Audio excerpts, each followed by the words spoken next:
अस्सलाम वालेकुम dear students. आज की वीडियो में मैं आप लोगों को यूईटी लाहौर जो थर्ड मेरिट लिस्ट में कहां तक मेरिट कम हो सकता है, किन किन फील्ड्स का कम होगा और किन में कम नहीं होगा या बिल्कुल माइन्यूट सा कम होगा, वो डिटेल्स दूंगा। इससे पहले अगर आप लोग हमारे यूट्यूब चैनल पे न्यू हैं तो उसको सब्सक्राइब कर लें, बेल नोटिफिकेशन ऑन कर लें ताकि जो भी लेटेस्ट वीडियो है वो टाइमली आप लोगों को मिलती रहे। तो ये आप लोगों के सामने यूईटी लाहौर की सेकंड मेरिट लिस्ट है जिसमें यूईटी लाहौर का और इसके सब कैंपसेस का आप लोगों के सामने मेरिट है। आई होप आप लोगों ने ये सब ने देख लिया होगा। अब डियर स्टूडेंट्स, जो तो कंप्यूटर वाली फील्ड है, अब आपको पता है कि अभी एक दफ़ा ये हवा चली हुई है कंप्यूटर साइंस की और इसके रिलेटेड जो फील्ड्स हैं तो इनका मेरिट तो बहुत मुश्किल है कि बहुत ज़्यादा कम हो, मतलब इतना ही होगा पॉइंट्स की फॉर्म में। अब जैसे आप देखेंगे अगर आर्किटेक्चर इंजीनियरिंग 74.51 है तो ये डेफिनेटली 72 तक आ जाएगी। इसी तरह A2 कैटेगरी में भी फ़र्क पड़ेगा, ये 73 से 70 तक पहुंच जाएगी। सिंपल अगर आर्किटेक्चर की बात करें तो इसमें भी 2-3% तक ये बिलो आएगी। ऑटोमोटिव इंजीनियरिंग में अगर यहाँ से आप देखें A1 कैटेगरी में 72 है तो इसमें भी ये 70 तक पहुँच जाएगी। इसी तरह A2 कैटेगरी में 65 तक आएगी।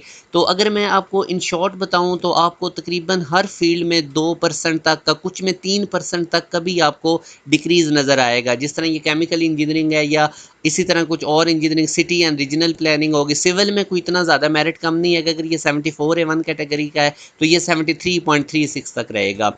अच्छा, अब अगर हम बात करें कंप्यूटर इंजीनियरिंग या कंप्यूटर साइंस में तो डियर स्टूडेंट्स इनमें बहुत कम चांसेस हैं। अब जैसे अगर कंप्यूटर इंजीनियरिंग 77.17 पे है तो ये 76.8 इसके राउंड अबाउट इसका कम होगा पॉइंट्स में।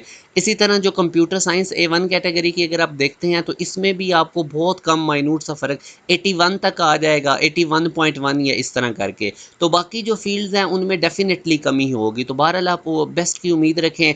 बाकी जिन स्टूडेंट्स का भी इधर हो चुका है एडमिशन वो अपने डॉक्यूमेंट्स वगैरह सबमिट करवाएं, तभी आपको थर्ड मेरिट लिस्ट में आगे कंसिडर किया जाएगा। अगर आप डॉक्यूमेंट्स ड्यूज़ वगैरह नहीं सबमिट करवाएंगे तो आपको एडमिशन रेस से बाहर कर दिया जाएगा। और बैकअप पे दूसरी यूनिवर्सिटीज़ भी आप देखें, कोशिश करें बेटा यूनिवर्सिटी वो सिलेक्ट करें क्योंकि आपने 4 ईयर्स स्पेंड करने हैं जो आपके करीब हो, जहाँ पे आप कंफर्टेबल होकर अपनी पढ़ाई कर सकें। तो अगर जिन स्टूडेंट्स का यूटी के अंदर नहीं भी हुआ वो परेशान ना हो, ढेर सारी यूनिवर्सिटीज़ हैं, ग्रेजुएशन के बाद और ढेर सारे मौके होते हैं और बाकी फ़ील्ड सारी अच्छी होती हैं। आप डिपेंड करता है आपको इंटरेस्ट किस में है। अगर आप अपने इंटरेस्ट वाली फ़ील्ड डियर स्टूडेंट्स देखेंगे तो आप ज़्यादा उसमें एक्सेल कर जाएँगे। बाकी ये कंप्यूटर रिलेटेड चीज़ें, जो चीज़ें होती हैं प्रोग्रामिंग इस तरह की, ये आप खुद से भी देख सकते हैं। जिन स्टूडेंट्स का कंप्यूटर साइंस, कंप्यूटर इंजीनियरिंग इनमें नहीं भी हुआ, बाकी फ़ील्ड में भी हुआ और इनको इंटरेस्ट है कंप्यूटर वाली फ़ील्ड में जाने का, एक ऑप्शन तो ये आप बाकी यूनिवर्सिटीज़ देख लें, और भी ढेर सारी हैं जो ये प्रोग्राम्स करवाते हैं। अदरवाइज़ आप कोई दूसरी फ़ील्ड में जाते भी हैं तो ये चीज़ें आप खुद से भी कर सकते हैं। प्रोग्रामिंग वगैरह ये खुद से भी आप चीज़ें सीख सकते हैं, कोई इतनी मुश्किल चीज़ें नहीं। अब तो ढेर सारी टेक्नोलॉजी की वजह से चीज़ें अवेलेबल हो गई हैं। तो आई होप आप लोगों को आइडिया हो गया होगा। मैं दोबारा इसको शॉर्ट कर देता हूँ। कंप्यूटर साइंस के रिलेटेड जो फील्ड्स हैं उनमें पॉइंट्स की फॉर्म में, पॉइंट्स में मेरिट कम होगा और बाकी फील्ड में 2-3% तक आपको डिक्रीज़ नज़र आएगा।